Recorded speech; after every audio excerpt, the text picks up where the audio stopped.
This is question number 61 of KVS PGT Physics 2017. Question है, a stretching force of 10 Newton is applied at one end of the spring balance and an equal stretching force is applied at the other end of the same time. What will be the reading of the balance? तो हमारे पास एक spring है जिस पर हम 10 Newton की force apply कर रहे हैं, लेकिन उसके साथ ही उसके जो दूसरा एंड है उस पर भी 10 न्यूटन की फोर्स अप्लाई कर रहे हैं. तो जो रीडिंग होगी बैलेंस की वो कितनी होगी ये बताना है.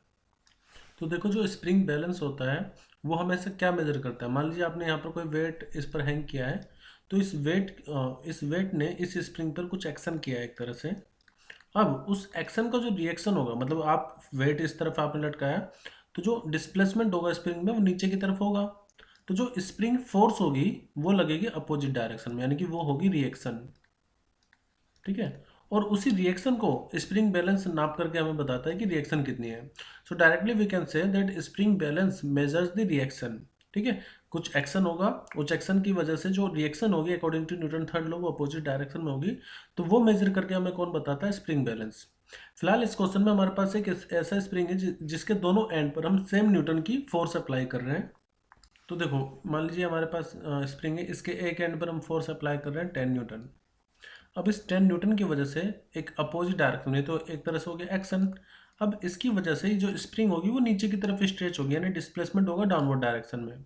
और इस 10 न्यूटन की वजह से जो एक्शन होगा वो ऊपर की तरफ होगा, तो मैं उसको एफ बोल देता हूँ. एफ मतलब जो स्प्रिंग फोर्स है जो कि अपवर्ड होगी for the 10 Newton of action.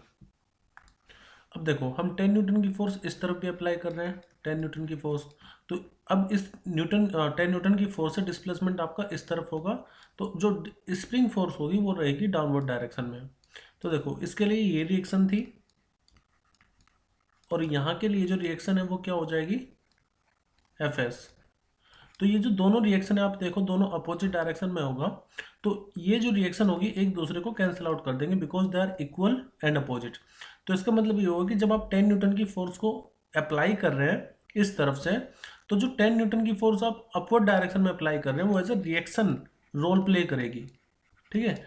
और मैंने आपको क्या बताया कि स्प्रिंग बैलेंस हमेशा क्या मेजर करता है? वो हमेशा रिएक्शन को मेजर करता है. तो 10 न्यूटन की जब आपने एक्शन इस तरफ किया है और उसके अपोजिट में आपने 10 न्यूटन की फोर्स और अप्लाई किया है, तो इन दोनों की वजह से जो स्प्रिंग फोर्स है वो तो एक दूसरे से कैंसिल आउट हो गई.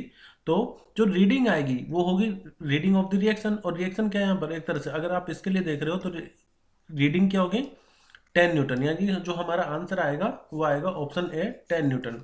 आप इस तरफ से भी देख सकते हो कि अगर आप इसको एक्शन मान के चलो तो ये 10 न्यूटन फिर एक्शन हो जाएगा, तो तब भी आंसर सेम ही आएगा. यानी कि एक चीज़ आपको ध्यान रखना है कि जब भी स्प्रिंग के दोनों एंड पर एफ न्यूटन की फोर्स को आप अप्लाई कर रहे हैं तो जो रीडिंग आएगी वो हमेशा एफ न्यूटन ही आएगी. तो जैसे आप 10 न्यूटन की फोर्स को अप्लाई कर रहे थे तो 10 न्यूटन आंसर आ गया.